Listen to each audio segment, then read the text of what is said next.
ராமநாதபுரம் மாவட்டம் பரமக்குடி அருகே உள்ள வேந்தோணி கண்மாயில் அனுமதியின்றி 40க்கும் மேற்பட்ட டிராக்டர்களில் மண் அள்ளப்படுவதாக குற்றச்சாட்டு எழுந்துள்ள நிலையில் அது குறித்தான முழுமையான விவரங்களோடு செய்தியாளர் மாரிமுத்து இணைந்திருக்கிறார். மாரிமுத்து, விரிவான விவரம் என்ன? நிச்சயமாக பரமக்குடி அருகே வேந்தோணி கம்மாயில் டிராக்டர்களை அனுமதியின்றி சினிமாவை மிஞ்சும் போல் காட்சிகளாக உள்ளது.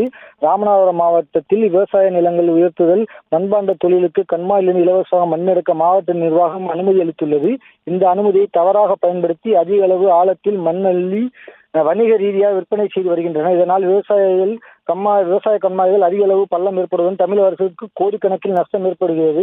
ராமநாதபுரம் மாவட்டம் பரமக்குடி அருகே வேந்தோணி கிராமத்தில் பொதுப்பணித்துறைக்கு சொந்தமான கண்மாயில் சுமார் 5 ஜேசிபிகளுடன் 40க்கும் மேற்பட்ட டிராக்டர்களில் அனுமதியின்றி அளவுக்கு அதிகமாக ஆழத்தில் மண் அள்ளி விற்பனை செய்து வருகின்றனர். வேந்தோணி கண்மாயில் அனுமதியின்றி டிராக்டரை மண் கடத்தி செல்லும் காட்சிகள் சினிமா காட்சிகள் மிஞ்சும் அளவிற்கு உள்ளது.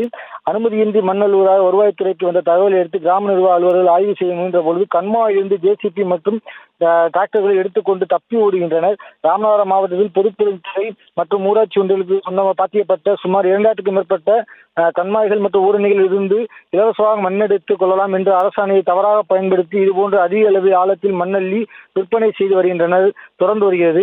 மாவட்ட நிர்வாகம் அனுமதி இல்லாமல் பல்வேறு இடங்களில் இதுபோன்று மண் திருட்டு நடைபெற்று வருகிறது. மண் திருட்டை தடுத்து நிறுத்தி மாவட்ட நிர்வாகம் உரிய நடவடிக்கை எடுக்க வேண்டும் என்று பொதுமக்கள் கோரிக்கையாக உள்ளது.